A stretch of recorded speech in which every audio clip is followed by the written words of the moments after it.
Hey, it's Mr. Johns. Today we're going to take a look at the Lego Speed Champions Ford Fiesta M Sport WRC.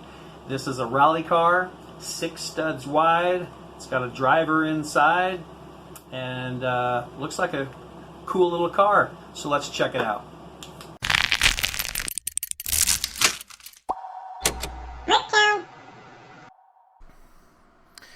When this kit arrived, it came in a box from a company called All Things Nerd. So I automatically enjoyed that. That was awesome. All Things Nerd. So let's speed this up a little bit and make it faster. All right. So it came in the mail because it's no longer offered retail. So I had to order it on eBay, and originally you could pick this up for $14.99, and most of these are $15 to $20 when they first come out. So if you do see one at a Walmart or Target or Fred Meyer, etc., and you're interested, grab them while they're at that lower price. Once they are retired, they will double, at least, if not triple or quadruple, depending on the rarity and the demand. So this kit came from someone who didn't have the box, and so when I got it, it just was Ziploc bags of pieces. The minifigure was already put together, and that's not usual in a new kit.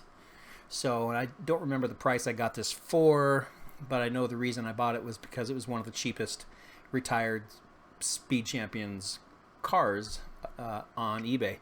So, and I'm sure a lot of that was because there was no box. So, one thing about Lego builders and collectors, many of them, if not most, treat them like gold.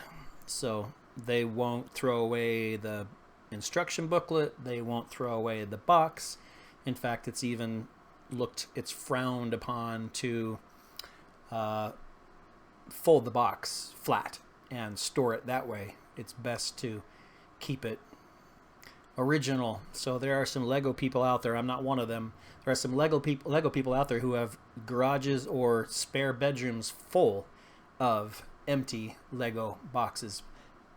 Perhaps so one day they can turn around and resell it, I suppose. So, but my style, not that. So just like with Hot Wheels cars, as soon as I buy them, I tear them open and throw away the blister pack, the cardboard part, which to some people, those are collectible. No, not for me. So no, I open up the Lego stuff and I throw away the box and I throw away the instructions. Don't care, and a lot of times I will super glue the Legos together, which is also a big no-no. But I get tired of the pieces falling off, and I'm not going to rebuild it. So why not super glue it together, right? So here I am going through the instruction booklet, and I'm on step 12 or 13 here already, and as with all Lego and other brick toy makers, the instructions are pretty simple. You've got a blue box that tells you what parts and how many of those parts to grab. If it's a bigger build, I like to separate the parts by color. But with a kit like this was 203 pieces, and it came out in 2018. So with so few pieces, you can kind of just pile them, and I moved the tires and the wheels and the driver and the windshield kind of off to the side, and everything else is just kind of where I can see it. So then I'm just gathering. I match the pieces, and I always slide them down so I know I've got the right parts. Sometimes I get the wrong part, like I just did, and I replace it with the correct part. So I'm looking, I'm counting, I'm grabbing. I put the parts right next to the build. Sometimes there's a pre-build, which is in another box, yellow, right here, which might tell you to add a sticker or put some pieces together before you then add it to the build. the part, so it shows you exactly where it goes. So at this point, I'm working on the chassis, and it doesn't really look like much. And that's one thing that's really fun about building Lego kits, is it'll start by not looking like much, just Legos stuck together.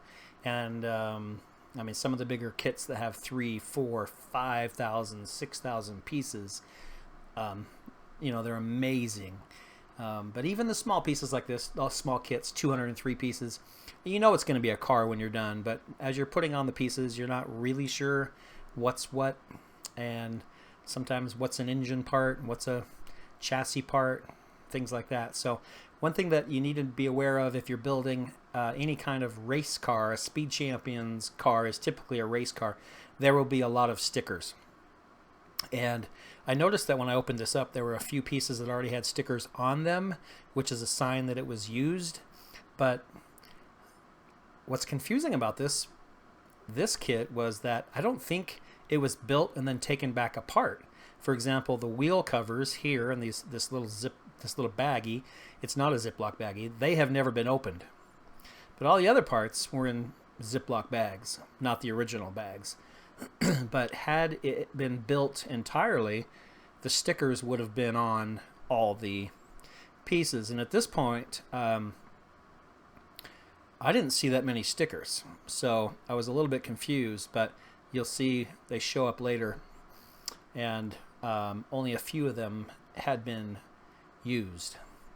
So, all right, so we're putting on the front fenders, which are white, and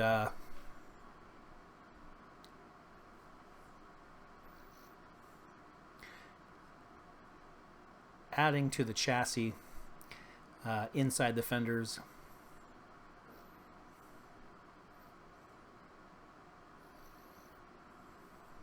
Step 22.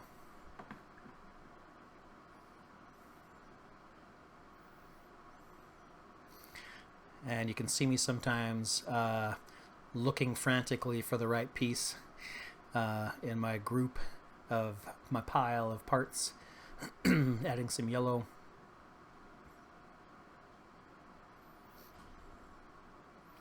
Some red and yellow, so I'm getting some color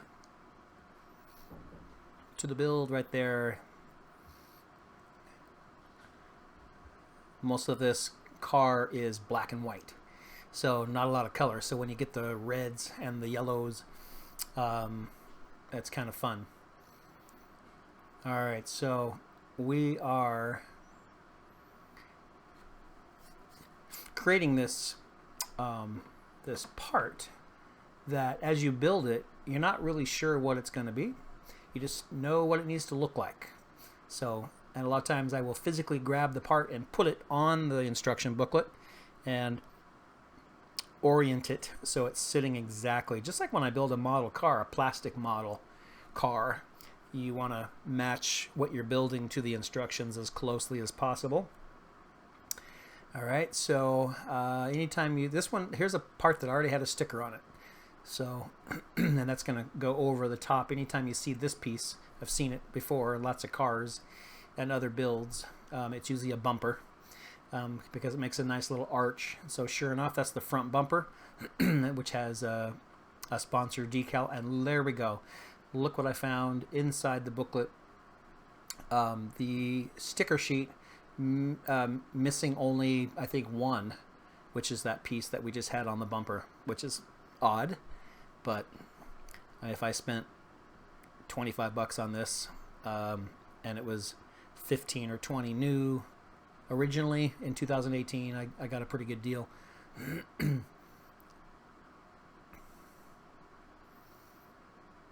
So usually when you're building a car, it's symmetrical. So the same thing, if you're building something on the left side, you can guarantee there'll be something on the right just like it. So right now I'm building some pieces that go, I believe, beneath the door, so it's kind of part of the side.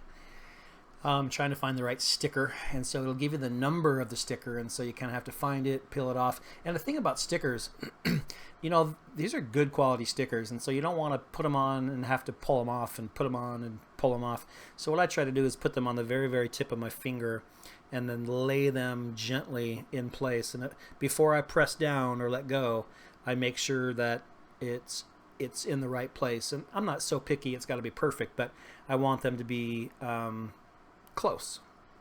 And so I place it, and after a while you get so good at it, you don't have to reconfigure it more than once. So I'm going to open up this second video.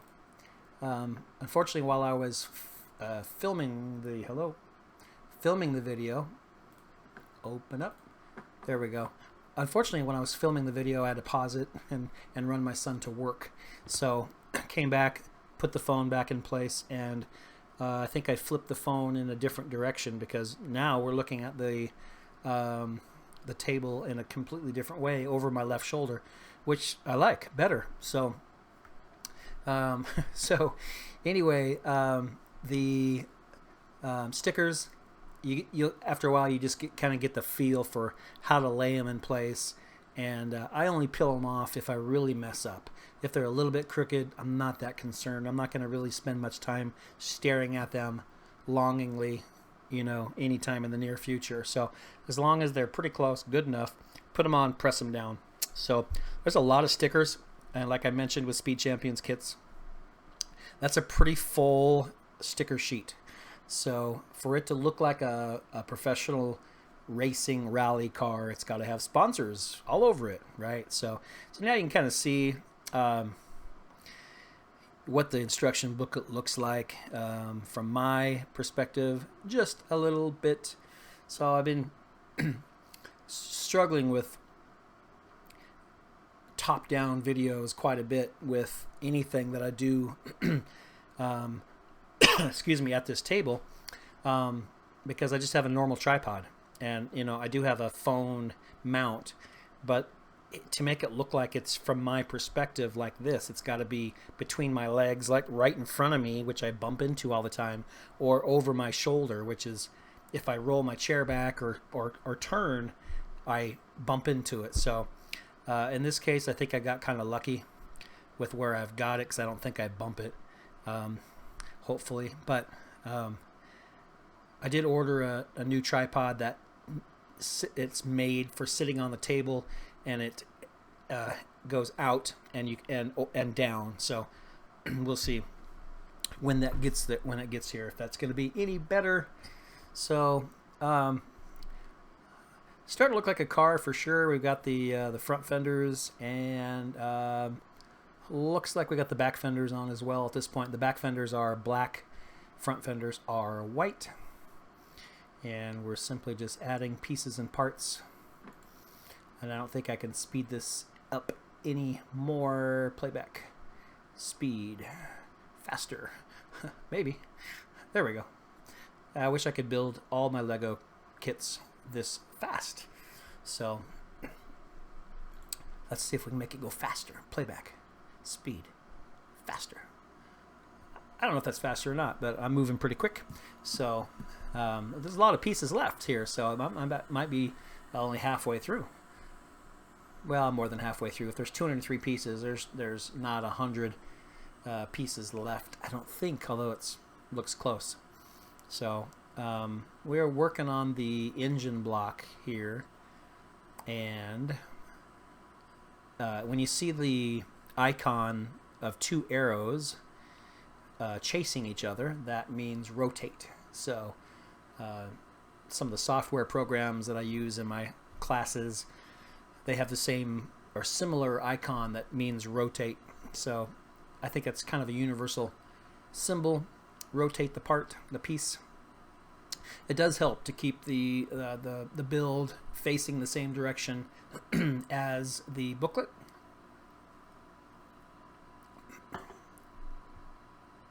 More decals, more stickers. The stickers sure beat like some of the water-soluble decals you put on when you build a plastic model car or truck or whatever. You have to float them in water and then let them separate, and then carefully pull them out of the water and lay them on the model. Those are challenging. Have you done those before? I've done tons of those, so I prefer stickers. Although the trick with those is put water on the car first, and then you can float the decal around until you get it where you want it, and then you can dry it off, kind of tap it with some paper towel. That's the trick. It's not that difficult. All right, some more decals on the door. This is the driver's side door, or left side door. Technically, I guess they're both driver's side doors because you can only fit one person in the car. At this point, part of the car fell apart, and I was wishing that I had used super glue, but I just put it back together again. Probably once I build it, I'll never go back and super glue it, honestly. You know, once it's together and I put it in my Lego City, it probably won't be touched more than a couple times, depending. So my Lego City's still being built, not done, no real scenes. Got a car race kind of going, so this car will just be added to the race. Eventually there'll be some scenes, car crashes, car jumps, maybe a car going through a building, things like that. So it's one of the fun things about building a Lego City. You can do a lot with different scenes, and you want people to have to look and discover little things that they didn't see at first. And it's such a great hobby because you know, for $20 you can buy a car. For you know, $60, $70, $100 you can buy a building, and that gets a little more expensive, but you know, it gives you plenty of building to do over a period of a weekend or a week or two even. And you can add lights and create your own city. You can build it on a shelf. Excuse me. Build it on a shelf. Build it in a spare room. Build it in a shed or a garage, if you have the space.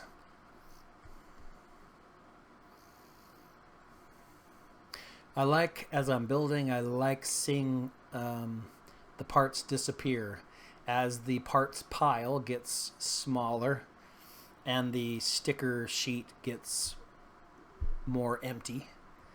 I know that I'm getting close to finishing up.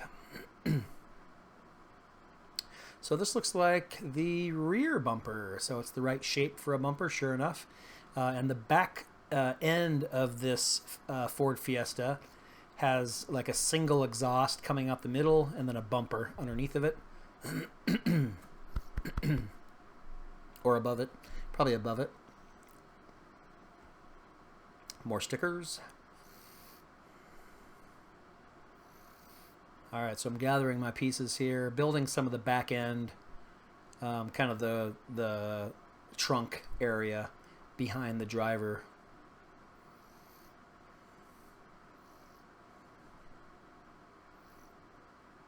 A little bit disappointed that Lego decided not to make these 6-wide kits anymore. They've gone to the 8-wides, which have more parts, more pieces, and more detail. So like I've seen the Ferrari and some of the others, that they're beautiful. A little bit more expensive, not too bad. I think they're maybe $29 instead of $19.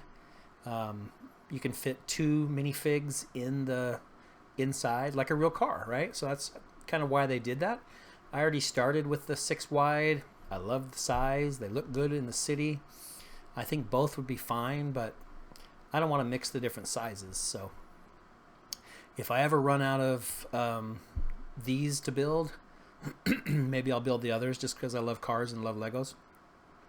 But I would display the bigger ones on a shelf and not mix the sizes, the scales together. All right, so this is the spoiler. Some people call it the tail, but typically it's the spoiler. The wind spoiler. So it's designed to spoil or control, really, the flow of the wind over the car. So high performance vehicles, these can be controlled inside the cockpit, where you can change the angle, the height of that spoiler, of that wing, and it can either create more downforce to give you more control driving it, or it can let you go faster but you'll lose some control. So I know some cars like Porsche, you'll see Porsches around town, and they have the spoiler that it will tuck right into the trunk, but the drivers can...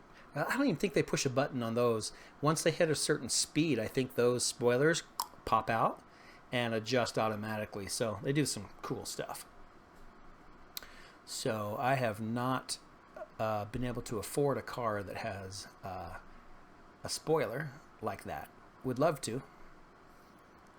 All right, working on the wheels and tires, and I'm thinking at this point I'm done.